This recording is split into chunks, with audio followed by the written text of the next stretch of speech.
So, I might have misspoke the other day, but maybe I didn't.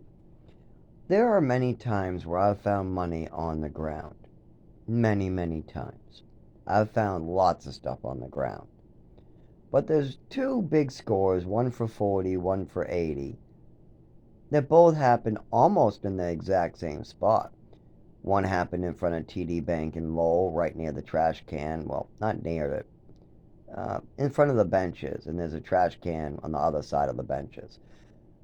The other one happened only about 10 feet from that spot, and it was straight up money. I don't think there was a pack of cigarettes. There might have been a pack of cigarettes involved too. We were getting cigarettes. Me and the girl who slept in the hallway with me, we were freezing. We went back to that same hallway to try to stay warm because it was still freezing. We ended up spending kind of a little time in that hallway warming up, but it's during the day, so we're going to get in trouble. There's cameras. She's a little younger than me. She's 18, and she's not getting the you'll get in trouble part of this. And I guess we're not in trouble. We could spend another 2 hours and we'll be fine where we were. But something told me that there was some reason why I should leave because it was definitely not a good time. We should have waited until the gusts and there wasn't a person on the streets. It was way, way too freaking cold. They're talking about frostbite on the hands in like 5 minutes on the news and stuff. I mean, it is bad. You can get radio stations, but all you have to do is stop at any of the churches and they'll play it for you. They'll give you the updates. They got a newspaper. They always play it and updating. But something told me to just take a walk. Where? Nowhere in particular. Just get out of that hallway, but not for trouble. I did tell her, hey, you could get in trouble, but that wasn't the reason. I knew I could have stayed longer. There was many times I have stayed longer. I know I could have left and went in a circle. There's all different types of things you can do to stay. But something told me, just go. And I kept walking with her, and of course, TD Bank is the hallway I was staying in. Yeah, I know, a bank hallway. No, they have apartments upstairs. Yeah, so the TD Bank was in the front. I was in the back where the apartments start and then go upstairs. And they have a hallway that has a couple different. You have the 9.5 floor that goes onto the roof that they don't check and has no cameras. And then you have the basement that does have cameras but has a door to go out and it doesn't have a camera on that door. So if you can go and get a piece of paper in that lock and you can go in and out of that area as you please, just don't leave that area and don't get caught with a piece of paper in the locking door. Anyway, so that was to stay alive, by the way. People had to do this to stay alive. Now, some people tried ATMs, but you get arrested. Some people tried benches, you get arrested. Some people tried public parks, you get arrested. Some people tried the hospital, you get thrown out, you come back, you get arrested. Some people tried the woods. You don't always get arrested. Most of the time, they just plow your shit into the river, down the road, into a pile of dirt, and then they just tell you there's a no trespass, and then they arrest you if you keep coming back.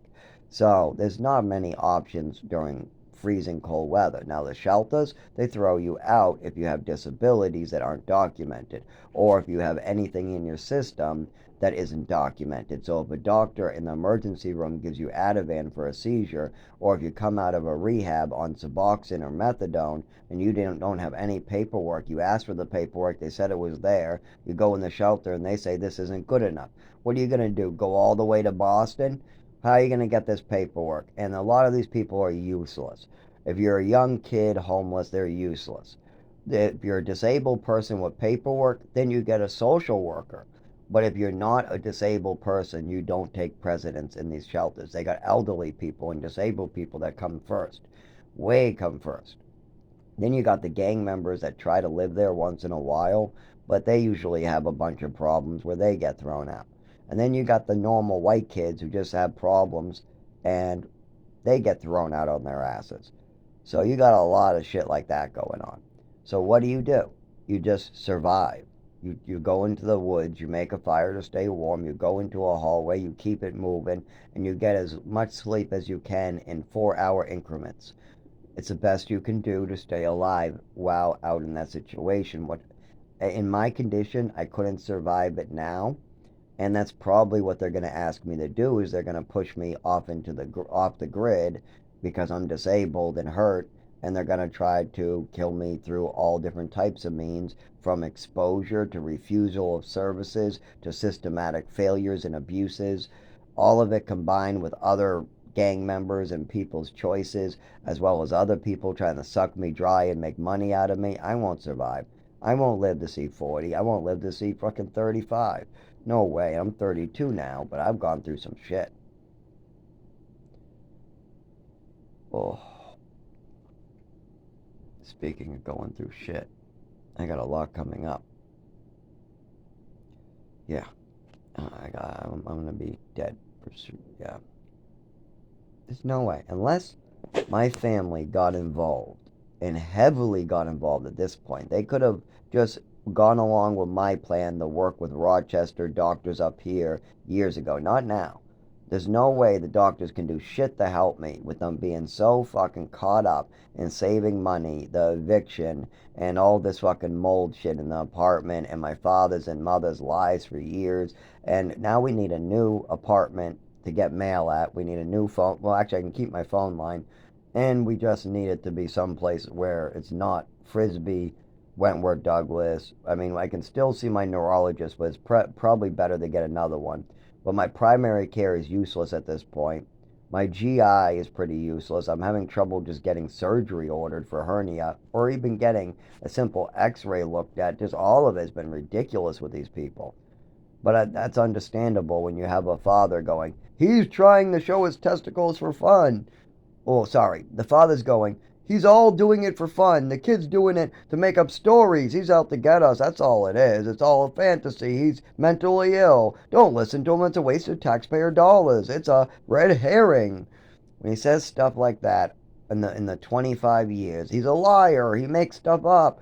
Stuff like that. When you say stuff like that to people's doctors and on his medical record, and when something is hard to figure out for a doctor, when he's only spending 30 minutes a year, you make an appointment, you spend 45 maybe sitting there and having a nurse come in and take information. Then you got the doctor come in for maybe 15 minutes, 30 minutes if you're lucky, and then you wait 6 months for another appointment.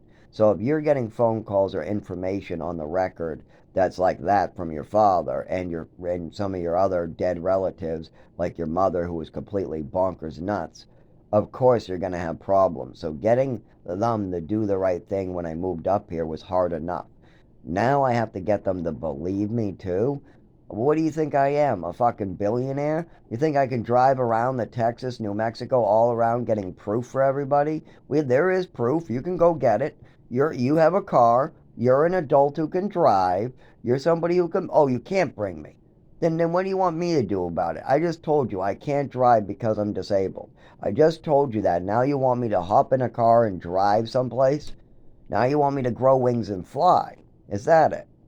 So this is the type of shit I get constantly.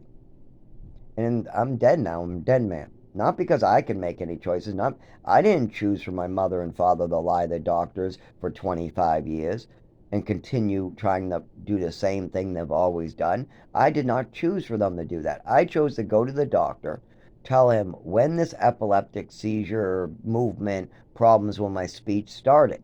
It started when the teacher said there was a sudden change in me and put me in speech therapy. That was the start. There was a sudden change. I remember the sudden change. The teacher pulled me in the hallway trying to get me to talk about the sudden change that I didn't understand at the time. I just said, I don't know. I sat there going, I don't know, I don't know, I don't know. Because I didn't know. I knew nothing. All I knew was I answered the doctor's questions, and he was worried about this medication issue. And now that I look back on it, yeah, he should have been. I knew the teachers were very worried about something, about some sudden change in my body, asking me if there was changes in medication at home, and you seem to have a sudden change in your body, your speech, your writing. You're writing your name differently is the way she said it, and stuff like that. And yes, I do remember why my body suddenly changed. Now that I reflect on it for 25 goddamn years, yes, I do know exactly what's going on here. I mean, you can't change the details. That is what happened. Those are the details I've had for 25 years. I know that I was given an administered medication. I know that we were watching Batman Mr. Freeze. I know that I was sitting on a carpet. I know that Patricia was to my right on a couch. I know that my father was on, I think it was a reclining chair or some type of chair. I'm pretty sure it was a chair, but it could have been a love seat, but I'm pretty sure it was a chair. There was a pile of newspapers at his feet. There was a long hallway. My mother administered me medication down that long hallway. Then we also went to watch the movie. When we went to watch the movie, my mother was to the right, my father was to the left. They started the movie. I started to feel medication kick in. And then I lost my vision and I couldn't see the movie or the TV screen. I panicked, but I couldn't talk. I couldn't speak because my nervous system was being disrupted. I also couldn't stand up and I started panicking, screaming for help. My mother got the phone. She went into the hallway. She went in to call some type of medical professional. They told her to bring me to the emergency room. I know that. We're talking to her about it later. But we know she was on the phone and she was being told to bring me to the emergency room. She comes back. I'm now on a pile of newspapers. I couldn't stand up. I army crawled to them and I'm about to pass out. My breathing is slowing down. I can't feel any of my body. And I hear my mother say the word to my father, "They don't know what they're talking about," and then hangs up the phone. Now remember, my mother walked to the hallway with the phone, so we actually don't know what she said or what was going on. What we do know is that my mother said that she thought it was a combination of medications and an allergy attack, and then she also mentioned that they were trying to get her to bring me to the emergency room, and there was no need for that.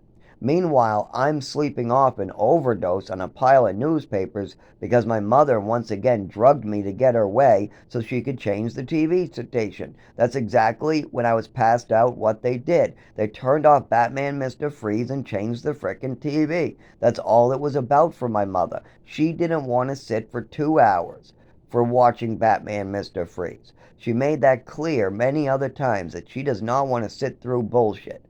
But she did it at times. Sometimes it was with booze. Sometimes it was making me tired and then I fall asleep and we leave early. Sometimes it's just I pass out during my own adoption. Sometimes it's just so I don't go out for Halloween. It's always some crazy shit. Why does my mother have to be so crazy? I wish I could be talking about my mother just brought me out for Halloween trick-or-treating. Or I went out with friends trick-or-treating and my mother just didn't want me to go out. But there's meds involved and drugs and me getting sick and vomiting and stuff like that. Why does that have to be involved? Because my mother made that involved. I'm not choosing this shit. My mother chose to do it. My mother chose to administer me medication, and then when that medication kicked in, I started vomiting, turning pale. And this only happened on this Halloween, another Halloween, and another Halloween. It wasn't like it happened the next day, the day before, or anything like that. It only happened because my mother added something she wasn't supposed to. She said and vocally said she didn't want me going out. She wanted to get her way, but nobody would let her. So she slipped me some drugs. I get sick. Then she tells everybody she has to get her way because I'm sick. Zach can't go out trick-or-treating because he's sick. But then I miraculously get better without a trip to the emergency room. They never brought me to the doctors once. I got sick on Halloween, 3 Halloweens, and each time my mother administered medication, and she never brought me to the doctors after I got violently ill. I turned pale, got weak, got nauseous, and I vomited one year. That is not normal behavior, especially that there was no candy involved. It wasn't like I went trick-or-treating, got a big bag of candy, ate a big bag of candy, and then got sick. I wish that's all it was. I wish I could say that I went out, got a bag of candy, and got sick. That would be awesome. But instead, the truth is, my mother administered medication. I wasn't allowed to go out because I was sick in the bathroom the first time. The next time I was pale and kind of weak, and another time I was nauseous and pale. This happened on more than one occasion where my mother gave me my medication and then I got sick right about the time when the medication kicked in. And then my mother walks by the bathroom, says, "Oh, look, he's sick. You can't go out trick-or-treating now." And then she wouldn't bring me to the hospital, wouldn't tell any of the doctors about it, and we called her, or at least I called it to all the rest of the people, the Halloween curse. Every Halloween I get a mysterious illness. And I talked about this openly, the Halloween curse. Every single Halloween I get a mysterious illness. But by the time of 13, 14, it went away. I wasn't getting sick on Halloween anymore. What the hell was up with that? Well, my mother stopped drugging me at about the age of 12. She stopped trying to slip me pills, and she's tried to convince other people to drug me instead. Instead, she switched to making up stories and lies about me as I go, please stop her from lying about me. Please stop her from lying about me in every therapist office. Please stop having her lie. She's lying. She's lying. And they let her continue making up stories. And still today, those stories are killing me. I am not able to get medical care because of these stories that other people want to tell. And with me not getting medical care in 25 years, it is very necessary. After 25 years of having head injuries and lots of more injuries, epilepsy, seizures, having lots of damage done to my body all over the place, people just trying to damage me left and right, and the full extent of what my mother did to me will only be known years later. First, we got to focus on the epilepsy and the seizures and the speech and the movement. Now that we know epilepsy medication makes me better, let's get a diagnosis, get me on the medicine so I can get better. Oh, no, no, my father doesn't want to allow that. Oh, no, me get better? Oh, that might take him actually taking responsibility to what happened to me. Oh, we can't have that. No, it's better to have him die and pay for my sins, my father says. Yeah, I'll just call him a liar and a fantasy spinner, and all this will go away. And Zach will be far away from me dying someplace, and it won't be my fault, I'll tell God. When I go up to heaven, I'll just tell the pearly gates, it wasn't my fault. And as God and Jesus and the pearly gates tell my dad that I am dead right behind those pearly gates, my soul is right there suffering because of what he did to me. And I have the direct information, and they give him a flashback of exactly what he said, what he did, the consequences of the words he said to what doctors at these places, the consequences of his choices and his actions on other people. And once when he realizes he took 40 years of another person's life, destroyed their life, destroyed their body, hurt them, when all he had to do was speak up. He just had to pick up the phone and take some responsibility in the situation of the epilepsy. For 25 years, it's about fucking time. But I'm going to die before he does it, or he's going to die before he does it, and then one of us will both be dying about the same time. An 89-year-old and a 32-year-old are lined up to die at about the same time as it is right now, because the 89-year-old doesn't want to handle his shit, and the rest of the family never really wanted to handle it. They never picked up a phone to DSS. They never said that they thought that she might be dangerous. They never once really went to Texas wondering what was going on with me in New Mexico. I don't remember any family members visiting me when a big black man was choking me out, trying to feed me poisonous food that made me sick, vomiting for a week straight, shitting in bed, as they had me drink apple juice that made me shit more in bed. And then they said, "No, you got to drink, you got to keep your fluid. It's been 4 days. It's 4 days. You haven't moved. You haven't been able to get out of this room. You have a bucket full of puke. You got a bucket full of shit. And we told you to stop shitting in the bucket." "Well, I don't want to be shitting in this bed. It's gross." "Well, why don't you go to the bathroom?" "Okay, bring me." And then they try to lift me up. I fall. "No, no, no, you're way too sick." "Well, why don't you bring me to the fucking hospital, Via Santa Maria? You gave a kid food poisoning and you leave all these children in bed?" I think that I the last one to recover, or was I second to last? I think I was the last one to recover, but I might have been second to last. There might have been one other person I didn't see with the other kids after this happened. I mean, there was a bunch of people in rooms. And they tried to claim it was 2 or 3 days. It wasn't. We were back in the bed right away. They were trying to put up appearances in front of those parents that they were ripping off. I mean, they lost their teacher, and I don't even think they told the parents there was no teacher for 6 months, and that the staff members would just be doing it. They couldn't have been. No parent would want their children having wandering around a field, chopping on the side of a highway with a rock to find fossils as their full education for the year. That's ridiculous. No, that's okay as extracurricular stuff, but like you need classes. You need to learn what other kids are learning. And there was none of that because they lost the teacher within 3 months. So I don't think in that long period, because there was only a teacher at the very, very end and the very, very beginning. In about a whole year total, there was no teacher, and all the kids know this. We all kind of enjoyed it at the time. We would play outside every day. We went through summer with no teacher, fall with no teacher, and winter with no teacher. Spring came along, and then there was a little bit of a teacher again. That's it.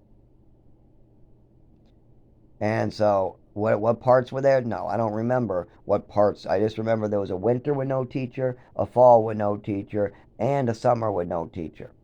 And on top of that, the first teacher left within 3 months. I counted that because when I first started getting all into this place, I started counting every month. So I know on the third month, the teacher left. The woman teacher, short, skinny, she was kind of nice. She really cared about the kids, but her task was impossible. She even came prepared with a suitcase full of lesson plans. Then there was no teacher, just a bunch of bullshit. Some video game classes in a tent. That was my class for like a week. He tried to do video games in the classroom. That didn't work. So then we just played Game Boy in a circle.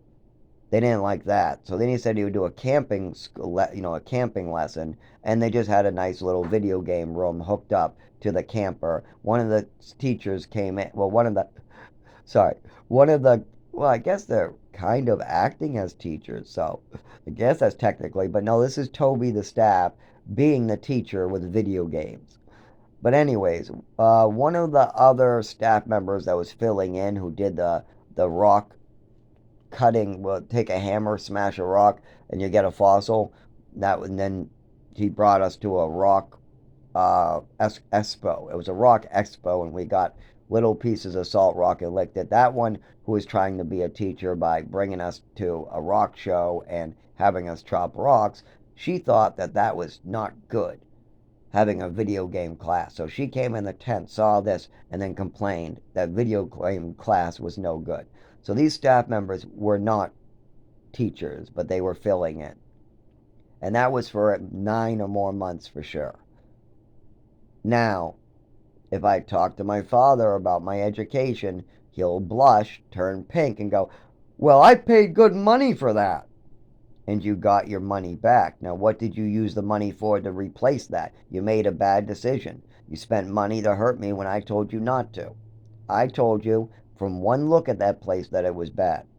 You wanted to spend the money to put me in there. You wanted to spend $26,000 or more, because you say it was more than that, on getting your son hurt and having him far away from you, like 3 hour drive up a fucking mountain a state away, with little to no supervision where you're only allowed to see him once a month.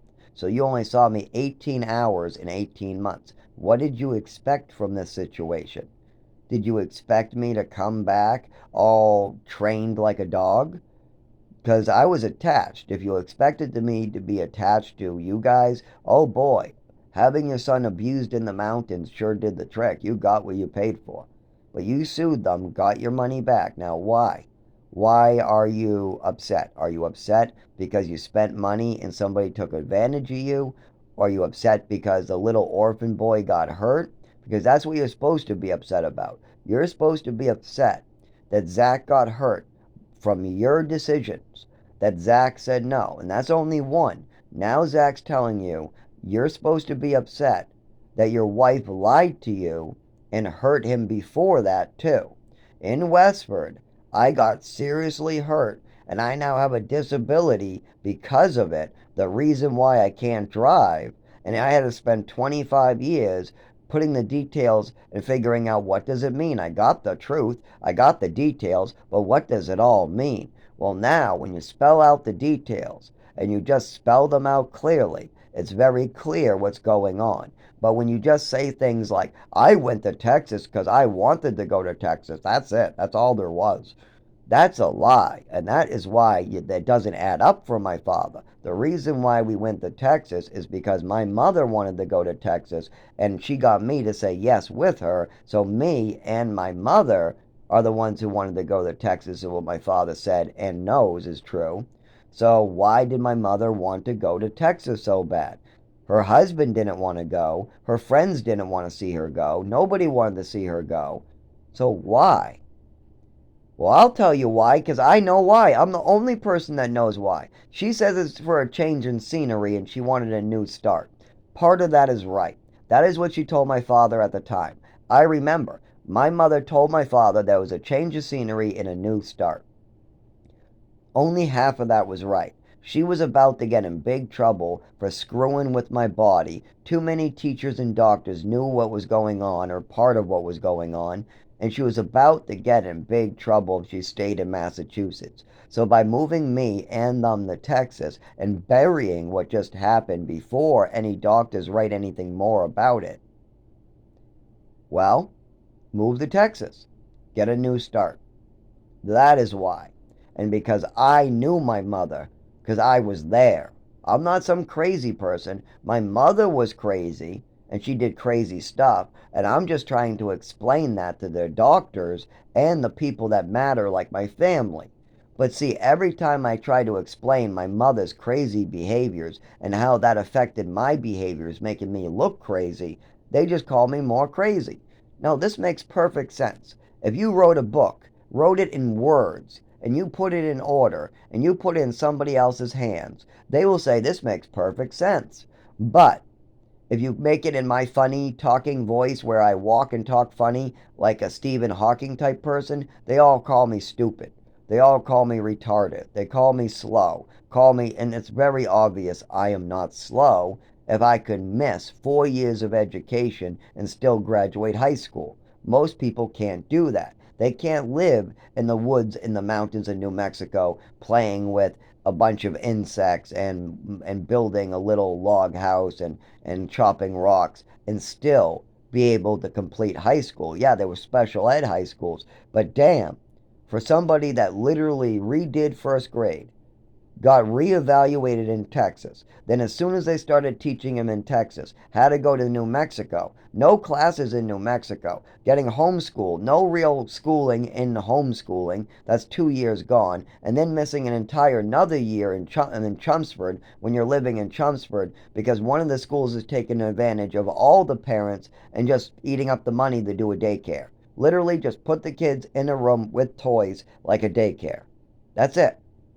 They eat lunch upstairs. They play wiffle ball outside. They get sent off. It was just a daycare. Now, the other class across the room was a real class, but our classroom was just a daycare. But they got caught. Every single kid in that school class, just that class, got no education whatsoever for the entire year. But they got caught. They guaranteed to get caught. There were so many kids in that class that got absolutely, it was blatant. It was blatant. And then when I tried to tell my parents, it became more blatant because my parents called the school.